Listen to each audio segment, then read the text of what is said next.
We have a guest in the studio. He's joining us from the Twin Falls County Sheriff's Department. Ken Mencl joins us about 3 times a month here on News Radio 1310 KLIX and newsradio1310.com. First of all, welcome to the program. Good to be back. Thanks for having me. We were just talking off air about Idaho has a population, probably roughly, this is not the exact number, but you've got 1.5 million people. Right. There was an amazing number of deadly accidents in the summer statewide. People have to be looking at that, and if you look at states that are much larger in the figures, you got to be asking, are we have we lost our collective minds here? But we'll get to Ken in just a moment. I just want to mention it's about 25 after 8 right now, and it's 53. You're listening to Top Story with Bill Colley as well on News Radio 1310, KLIX, and newsradio1310.com, and 20 of those. And here we, when 1/5 of them are in this particular region, when you consider that there's so many more people living in Ada and Canyon counties and, Pocatello and Idaho Falls. Somehow, we won this lottery, but it's not one we want to win. It's a deadly lottery is what it is. Working with, I don't know if people are tired of hearing us talk about the 100 deadliest days. Oftentimes, whether it's on our Facebook page or through some form of media, a lot of, we've had some great partnerships with Town Square Media over the last 100 days working to address this very issue. We see that in the 4th district, which is comprised of the ISP districts, the 4th district for the Idaho State Police is comprised of Blaine County, Lincoln County, Gooding, Jerome, Twin, Minidoka, and Cassia counties. And from Memorial Day to Labor Day, we saw 20 fatal crashes in our area, in the Magic Valley. Statewide, we saw 97 fatal crashes, which is basically one death per day during those 100 deadliest days. And so people kind of want to know, why is it that we are talking so frequently about this? And when you figure that one fatal crash, the death of one person, has a figure attached to it of roughly $1 million, that's $20 million that we can see attributed to the loss of those 20 people in our area. $97 million statewide. That's a big number, and we wonder sometimes why our insurance rates continue to go up, and hospital rates, and it just affects so many different things that we're a part of. And we see that as our valley continues to grow, as Twin Falls County, Twin Falls City, and the surrounding areas continue to grow, traffic's not going to lighten up. It's just going to continue to become heavier and heavier as we see new businesses come in, new industry. And just the other day, as I was driving through town, I saw an individual driving a pickup truck, hamburger in one hand, soda pop in the other, driving with his knees. Saw another individual try and make the corner at Blue Lakes and Falls, turning towards the College of Southern Idaho, looking left and right, trying to dodge the big head of his dog because he had the dog in his lap and he couldn't see real well to make the corner, so he was having to make constant corrections, looking around the dog to make sure he could get that corner turned correctly. A lot of the inattention that we see, whether it's your smartphone that is linked up to your playlist or Pandora or your calls coming in, GPS navigation, there's just so many distractions. And with the number of people on the roads, it's no wonder we see the types of numbers that we're seeing. We're headed into a season now where we see so many different types of farm implementary on the road. And when you see some of these farm implements, tractors, combines, swathers, and whatnot, a lot of times people in these implements don't have driver's license. They're not required to when you're driving an implement of husbandry. So a lot of things to remember. I think one of the biggest things that people get frustrated with right now is a big combine out on the road or whatnot, and a big tractor pulling a beet digger, and it doesn't yield off to the right of way, and you see 20 cars stacked up behind it, and they get frustrated and try and start passing over double yellow lines and on curves. And just something to remember as we look at 20 fatal crashes in the last 100 days here in Twin Falls County. Let's not keep making that number go up. I know I was driving from Glens Ferry to Bruno the other day, and you have to cross the bridge across the river, and I was going down that narrow road, and I came up on 3 combines in a row, followed by 2 18-wheelers. Right. I just simply pulled over and waved at everybody and let them go by. In the middle of nowhere, huh? Yeah. Yeah, it's that time of year. We'll see that everywhere, and just use so much caution. For people who are Obviously most people I think who are listening to us, they're fairly good about these things. Absolutely, What without do a you need doubt. to do though? Because you saw somebody obviously eating and trying to steer with the knees. If people obviously witness this, what should they do? Call us, get a plate number. If you got a passenger in your vehicle that's with you, take some pictures of it or take a video of it and get some good. Be a great witness. If you're willing to sign a citation because you saw it happen and we didn't necessarily see it, and you're willing to go to court on it, you can sign that citation, and we'll go to court with you and walk you through the process. And if the driver's um, driving in such a way that seriously affects your safety and the motoring public around you, yeah, be a great witness. Let us know what's going on, and we'd certainly love to follow up with that and make contact with the individual that's driving in such a way that puts not only their safety but the safety of others around them in danger.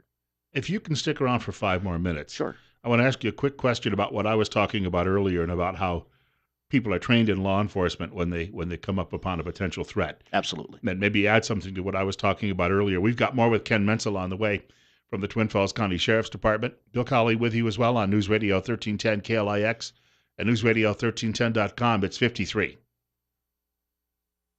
I want to get back to our guest, Ken Mencl, in just a moment here on News Radio 1310 KLIX and newsradio1310.com. Just a quick reminder, though, sometime probably in October, we're going to be joined in studio again by Dr. Eric F. Jones. I've been mentioning, of course, that he's a believer in traditional forms of healing. He uses a systemic holistic approach. He's been in practice since 1993 with master's and doctoral degrees in marriage and family therapy. Dr. Eric F. Jones uses methods of alternative healing such as naturopathy, medicinal herbs, nutrition, sound waves, intellectual cognitive self regulation, and napathy to help remedy and manage mental, emotional, physical, and spiritual challenges. Currently accepting new patients with evening and Saturday appointments available. 731-7178. And he's at Facebook, Eric F. Jones, PhD, mental health and wellness therapist. Since Ken Mencl is with us in studio this morning on News Radio 1310 KLIX and newsradio1310.com, top story with Bill Colley. I wanted him to quickly add something to the opening conversation I was having about response, law enforcement response when you come across a sign of danger, and you were listening while you were coming in the door. Uh, you're not trained to stand there and take a bullet. No, no, that's not the training that any of us ever receive.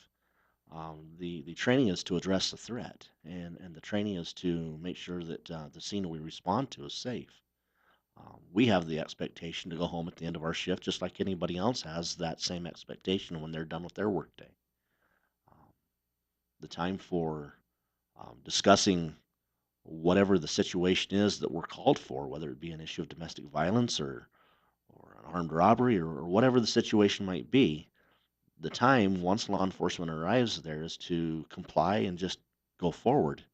And then if you've done something wrong or if you haven't done something wrong, that's where your attorney and that's where the presumption of innocence and that's where a court with a jury of your peers comes into play and your guilt at that time is determined. But to argue and not comply and show some sorts of shady behavior, that's not going to have a good ending. There was a there were drugs found in the car of the fellow in Tulsa. There's still Yeah. some debate over whether he kept his hands up or not because one video shows he clearly didn't. Hmm. In Charlotte, they do have video. The fellow had a gun, and of course, if he didn't put it down, there's considered it's considered a threat. Right. Absolutely. And so yet I'm just shocked by even it, the public reactions. Okay, I know that people are going to behave sometimes badly, but it's the political reactions that I'm a little shocked by. A lot of Monday morning armchair quarterbacking going on, right?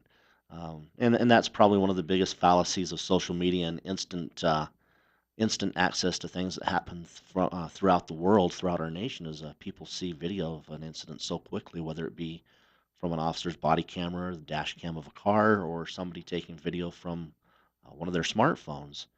So quickly publicized on YouTube and Facebook and social media and whatnot, and the news media outlets get this, and people want to chime in before we have even all of the facts, before members of that officer's own entity, their own agency, have all of the facts. We've got people willing to rush to judgment and pass judgment on events that are very little is known about what actually happened. And I think that's a sad state of our nation. Um, you Oh, know, so many times you see things, even things happen within our agency out on the road, and being a sergeant and somebody that usually is in the know, there's things that I don't even know happen within our own agency until a complete investigation has been done.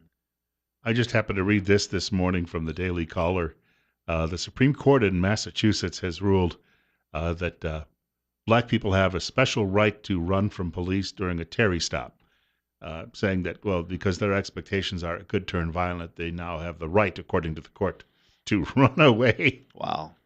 Yeah. So it makes the job all that more difficult. My comment is just three letters. Wow. I don't know what to say to that. It just makes our job so extremely hard. Makes it difficult for us to enforce the laws that are put in place by the people who put our elected leaders there to make those laws to keep our people safe. I was going to say you brought this up during the break, and I heard it from Captain Miller some weeks ago too. That he said he doesn't know that if he was a young man again, that he would pursue it as a career. Right. I fear that as we see some of these different things play out, that not only do we see that there's a difficult time with hiring and retaining people in different law enforcement organizations throughout the world, throughout the nation. Fortunately, the sheriff's office we're at full staff, and we're functioning very well here in Twin Falls County. We don't see within our agency the thing that's playing out on our national stage right now. We're grateful for that. We work with some really great people, and it's a pleasure to serve the citizens here in Twin Falls County. Um, but who knows what the ramifications are with what we see playing out on a national stage and how that could impact us. We see people just simply not wanting to put in for the job, and we see a lack of qualified recruits wanting to do this, or we see, based on what's happening, a mass exodus from those that are already in the profession. Could Yeah, be like the military when the rules of engagement got changed in Afghanistan and the like. A lot of people just said, "I'm going home." I'm done. Yeah, Not going to re up, not going to do another tour. Just I'm done. and Yeah, that could well, I think, happen in law enforcement. absolutely. Well, we want to thank you for coming by today. We're not going to see you nearly as much in the future because of your new job, but Yeah, I've been recently reassigned to detectives, so I'll be the detective sergeant over there for quite some time. And Dan Tom is taking my place again, where he was at before. So you get to listen to Dan, and he's that's, a knowledgeable man. He's great to listen to. I was telling Ken actually off air that I said both he and Dan could obviously do this show because of their radio experience. They're pretty good at it, and Well, someday thank you. when they do retire from law enforcement, they may end up sitting behind this microphone. I don't know that we could do it the justice that you do, but thanks for having us. Well, want to thank you and good luck. Thanks. It's 8:40 and it's 53.